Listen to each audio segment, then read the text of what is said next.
Fala galera do GV, tudo bem com vocês? Aqui quem fala é o professor Gustavo em mais uma aula de História. Bom galera, o conteúdo da aula de hoje ele é revisional e no caso é a parte 2 do conteúdo revisional para a P1 do segundo trimestre. Bom, dentro do que eu estabeleci de conteúdo para a prova e o que eu coloquei no roteiro de estudos, essa parte do nosso conteúdo revisional, ela vai ser direcionada para o período democrático entre ditaduras, ou seja, o período da história republicana no Brasil, que vai de 1945 até 1964.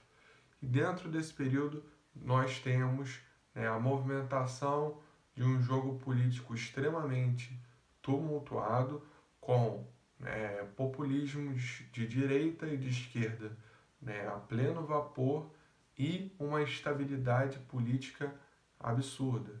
As pessoas costumam dizer hoje em dia que nós, professores de história, nós, historiadores, nós vamos ter muito trabalho para analisar toda essa esfera política que vem acontecendo aí, todo esse contexto político que vem acontecendo no Brasil desde 2014. Mas se a gente parar para analisar esse próprio período democrático, que vai de 45 até 64, nós já temos aí uma palhinha, um exemplo de que o Brasil não é para amadores. Bom, se a gente parar para analisar, nós só temos dois presidentes que conseguiram fechar o seu governo, fechar o seu mandato entre 45 e 64. E são eles Dutra e Juscelino Kubitschek. O detalhe é que, se a gente for fazer um jogo de palavras, uma questão mais elaborada, de múltipla escolha, se eu fizer a seguinte pergunta, bom, qual é o único presidente civil que conseguiu fechar o seu mandato durante o período democrático de 45 a 64? A resposta seria Juscelino Kubitschek, já que, no caso, o Dutra ele foi eleito democraticamente de 45, por volta de 45, 46, para a presidência, porém o Dutra ele era de uma origem militar. No caso, segundo essa pergunta, então nós só temos um presidente que era civil que conseguiu fechar o seu mandato durante o período de 45 até 64. Bom, durante todo esse trajeto, nós temos algumas situações extremamente diferentes. Porque se a gente pegar, por exemplo, o governo de 50 até 54, ele é interrompido com um suicídio. Nós estamos falando do governo democrático do Getúlio Vargas. Nós temos também, em 1960, um presidente pedindo renúncia, no caso, em 1961, e nós estamos falando do Jânio Quadros, certo? E após o breve período de governo do Jânio Quadros, nós temos o João Goulart, que era o vice dele, eleito democraticamente, tendo aí que conviver com algumas situações como se tornar presidente no regime parlamentarista e depois, mesmo quando ele consegue reverter o seu modelo de governo do parlamentarismo para o presidencialismo, ele não consegue governar até o fim do mandato, pois vai haver uma destituição onde os militares vão tomar a frente do processo. Então nós temos aí diversos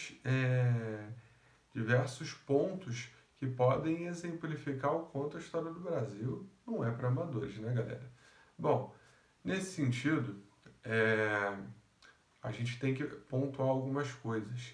Bom, quando nós falamos do governo Dutra, nós devemos também levar em conta o quê? Bom, foi nesse governo que foi estabelecida a Constituição que esteve em vigor durante todo esse período democrático, a Constituição de 1946. E durante o governo Dutra nós temos também o quê? O Plano Salt, que vai ser responsável ali pela construção da Via Dutra. E além disso, alguns problemas com a inflação vão estar, né, sendo presentes ali durante o governo Dutra. Falando do governo de Getúlio Vargas, de 50 a 54, um dos pontos principais a serem abordados é justamente o quê? A campanha do Petróleo é Nosso, onde vai justamente levar o Brasil a fundar a estatal da Petrobras, certo? Além disso, durante esse governo do Getúlio Vargas, nós temos também o aumento do salário mínimo em 100% através do seu ministro, né, do Trabalho, o João Goulart, que depois vai se tornar presidente da República.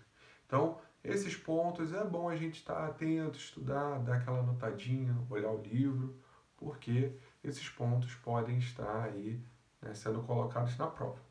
Bom, além disso, nós temos também o governo do Juscelino Kubitschek, um dos presidentes mais famosos da história brasileira, onde nós temos a construção de Brasília, né, a metassíntese do plano de metas, que é aí um dos pontos cruciais dentro do governo do Juscelino Kubitschek, assim como o seu lema, que é, né, que crescer 50 anos em 5, e também, né, a construção de rodovias e a entrada de diversas empresas estrangeiras, principalmente do ramo automobilístico.